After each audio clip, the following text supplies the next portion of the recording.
Magandang hapon, ito po ang ating weather update patungkol sa minomonitor natin na si Super Typhoon Nando. Ito po yung ating image based on Doppler radar. Ito rin po yung nagpapakita ng kahalagahan ng mga instrumento natin dito sa Pag-asa. Ito yung nakatulong para ma-identify natin kaninang 3 p.m.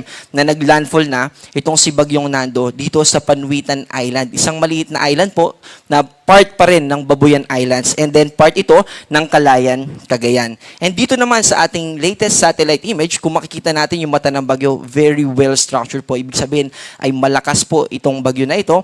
Nasa kasalukuyan ay nasa coastal waters ng Calayan Island, Calayan, Cagayan. Ito ay may taglay na lakas ng hangin na umaabot ng 215 kilometers per hour malapit sa mata ng bagyo or sa sentro ng bagyo at pagbugso. Ibig po sabihin ng pagbugso ay bigla ang paglakas ng hangin sa paligid nito, lalo na sa eye wall o yung kadikit ng mata ng bagyo, nung eye ng bagyo. And then meron itong 295 kilometers per hour. Malakas po ito. Ibig sabihin ay posible nito na mapatumba yung mga kabahayan na gawa sa light materials at pwede rin ito na makapagpabuwal ng mga malalaking puno.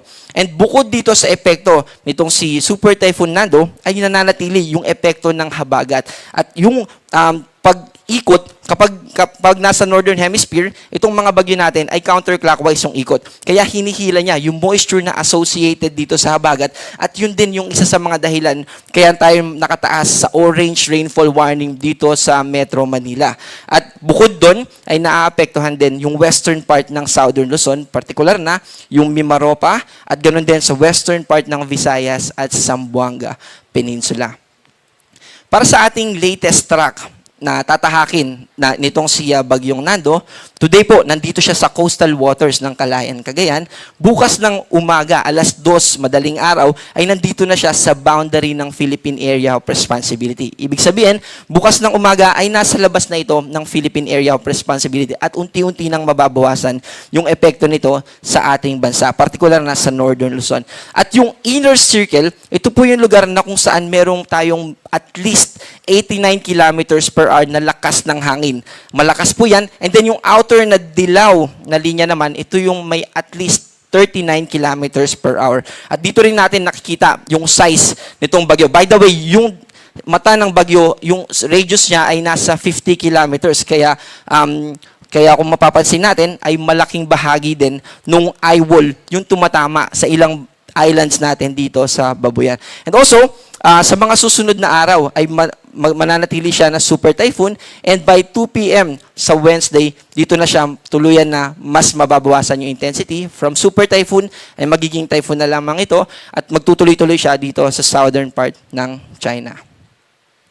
Para naman sa ating mga nakataas na signal from 1 to 5, yung mga signal number po natin, pertaining po yan o nakafocus po yan sa lakas ng mga hangin. Signal number 5 po tayo dito sa buong Babuyan Islands. Ibig sabihin, more than 185 kilometers na lakas ng hangin yung mararanasan natin dito. Kaya yung mga kababayan natin na nandyan, ay patuloy po natin na pinapaalalahanan na mag-ingat at kung nasa evacuation center po tayo, wag po muna tayo na lumabas.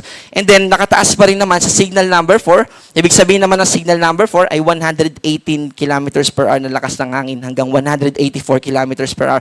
Dito po yan sa southern portion ng Batanes at sa northern seaboard or northern part ng Ilocos Norte at ng Cagayan. Signal number 3 naman, dito sa natitirang bahagi ng Ilocos Norte, yung northern portion and central portion ng Apayao at yung northern portion ng Cagayan Province. Signal number 2 naman, dito sa natitirang bahagi ng Cagayan, natitirang bahagi ng Apayao, dito sa Ilocos Sur, sa probinsya ng Abra, Kalinga, Mountain Province, Isabela, Ifugao, at northern portion ng Benguet, at ganoon din yung northernmost part ng La Union. So binanggit po natin yung mga nakataas sa signal number 2 to 5, pero meron din tayong signal number 1. At kasama po dyan, yung natitirang bahagi, yung from dito sa signal number 2 pataas, ito po yung mga nakakulay yellow hanggang violet. At yung mga naka-light blue naman po, or yung blue, ay yung mga nakataas sa signal number 1. At hindi naman po dito kasama yung Metro Manila. Yung signal number 1 naman, 39 to 61 kilometers per hour yung lakas ng hangin na associated dito. So binanggit po natin yung lakas ng hangin na associated o kaugnay dito sa Bagyong Sinado. Ngayon naman ay punta tayo sa rainfall. Gaano kalakas ng mga pag-ulan yung inaasahan natin sa susunod na 24 oras. Dito po sa mga nakakulay pula, ito yung mga probinsya ng Ilocos Norte, Ilocos Sur, La Union at Benguet. Makakaranas tayo ng 200 millimeters na mga pag-ulan. Ibig sabihin nung ganung amount ay posible yung malawakan ng mga pagbaha at ganun din yung pagguho ng lupa, lalo na sa mga nakatira sa mountainous o bulubundukin na lugar. And then orange naman, dito sa Abra, Apayao at Cagayan, 100 to 200 millimeters. Ang ibig sabihin niyan, within specific province, halimbawa sa Abra, posible tayo na makaranas ng mga multiple, mga ilan-ilan na mga pagbaha doon sa probinsya na ito at posible din naman yung mga pagguho ng lupa. And then yung 50 to 100 millimeters, dito po posible yung mga localized floodings or yung mga flash floods na panandalian lamang. Dito yan sa Kalinga, Mountain Province, Ifugao, Benguet, Nueva Vizcaya, Pangasinan, Zambales, Bataan at Occidental Mindoro. Yung mga walang kulay, hindi po ibig sabihin yan ay hindi po tayo makakaranas ng mga pag-ulan. Relatively, mas mababa lang na mga amount yung ating mararanasan. Pero, posible pa rin na makaranas tayo ng mga pag-ulan. So, ito po ay today hanggang bukas ng hapon ng 5 p.m. Pero simula bukas ng 5 p.m. hanggang sa Wednesday afternoon, ay makakaranas pa rin tayo ng 50 to 100 millimeters dito sa Ilocos Norte, Ilocos Sur, La Union, Benguet, Pangasinan, Zambales, Bataan at Occidental Mindoro. At kung mapapansin po natin, nakafocus na lang siya dito sa western part ng ating bansa or ng Luzon. Dahil yung posisyon nitong si Bagyong Nando ay tutuloy-tuloy pa na pumunta sa kanlurang bahagi o mag-westward. So tapos na po tayo sa lakas ng hangin at saka mga pag-ulan na dala nitong si Bagyong Nando. Ngayon naman po, yung mga hangin na hindi naman direktang dulot nitong si Bagyong Nando. Ito ay dulot naman ng southwest monsoon or habagat. So yung strong to gale force na mga lakas ng hangin ay pwedeng umabot yan ng 88 kilometers per hour.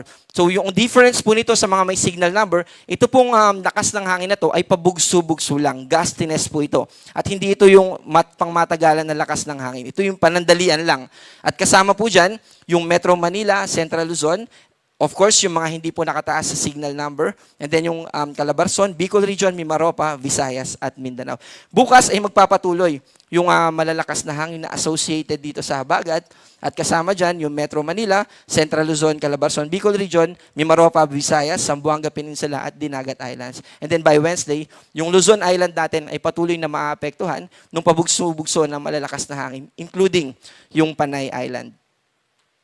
Meron pa rin po tayong nakataas na gale warning. Ibig sabihin ay mahigpit pa rin natin na ipinagbabawal at dinidiscourage natin. Huwag po muna tayo na gumawa ng anumang aktibidad dito sa ating karagatan, lalo na dito sa mga may color na red dahil posible na umabot ng 14 meters yung ating mga pag-alon dyan. At bukod pa po dito, ay meron tayong nakataas na storm surge warning. Ito po yung taas ng alon na tatama sa ating coastal areas. Ito po ng mga nakakulay pula na ito yung posibleng umabot ng 3 meters or higher na mga pag-alon sa ating coastal areas. At kung nakatira man po tayo malapit sa coastal areas, ay lumayo po muna tayo dito. At dito naman sa mga naka-orange, 2.1 to 3 meters yung storm surge na posible natin na ma-encounter.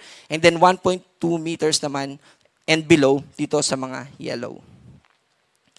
Again, nung bago po lumapit itong si Bagyong Nando, paulit-ulit po natin pinapaalalahanan yung ating mga kababayan sa mga dapat gawin para maiwasan. After all, ang gusto po natin mangyari ay manatili tayo na ligtas at mabawasan yung mga damages na pwede naman natin na mabawasan kung kaya naman po natin. Kaya ngayong habang may bagyo po at naaapektuhan tayo, gusto po natin na paalalahanan yung ating mga kababayan na patuloy na makinig ng balita at mag-monitor po sa ilalabas ng mga warnings and issuance ng Pag-asa.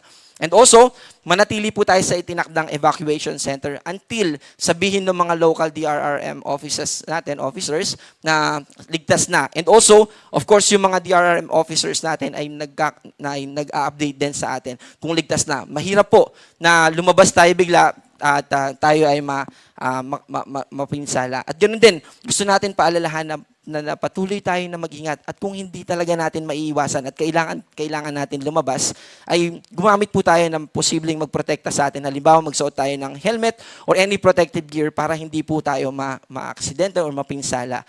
At again, ay meron po tayong medyo hindi man po ito magandang balita, pero gusto po natin again na i-inform yung ating mga kababayan dahil meron po tayong minomonitor na low pressure area sa labas ng Philippine Area of Responsibility. Ito ay nasa layong 1,480 kilometers east ng northeastern Mindanao. At kahit malayo pa po ito, ay may potential po ito na makaapekto sa atin dito sa eastern part ng Visayas at eastern part ng Southern Luzon sa mga susunod na araw. By tomorrow, posible na po ito na pumasok ng Philippine Area of Responsibility. Nananatili po ito na may medium chance. Ibig sabihin, within the next 24 hours, hindi natin nakikita na ito ay magde-develop sa isang ganap na bagyo. Pero beyond that time, ay nakikita natin na tataas yung potensyal na maging isa itong tropical depression. At kapag pumasok na ito ng Philippine Area of Responsibility or kapag bagyo na siya, pagpasok niya, ito ay papangalanan natin na Opong. Yung magiging paggalaw nito ay northwestward papalapit dito sa eastern coast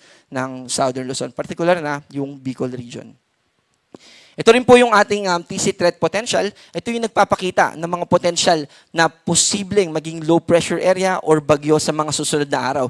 2 linggo po ito. Ito po yung week 1 from September 22 to September 28. Dito po ay makikita natin na si Bagyong Nando ay tuluyan na nalalabas ng Philippine Area of Responsibility papunta sa Southern China.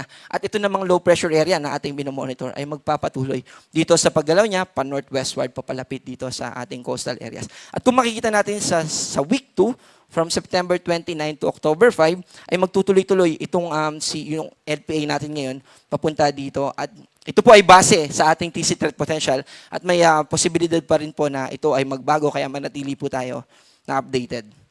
At again, meron po tayong nakataas ngayon na orange rainfall, heavy rainfall warning dito sa Metro Manila at sa karatig na probinsya. Kaya makakaranas po tayo ng mga pag-ulan sa susunod na 1 hanggang 2 oras. Ang susunod po natin na Tropical Cyclone Bulletin ay ilalabas mamayang alas 8 at yung susunod natin na live weather briefing ay mamayang alas 11 ng gabi. Ako po si John Manalo, ang panahon ay nagbabago, kaya maging handa at alerto.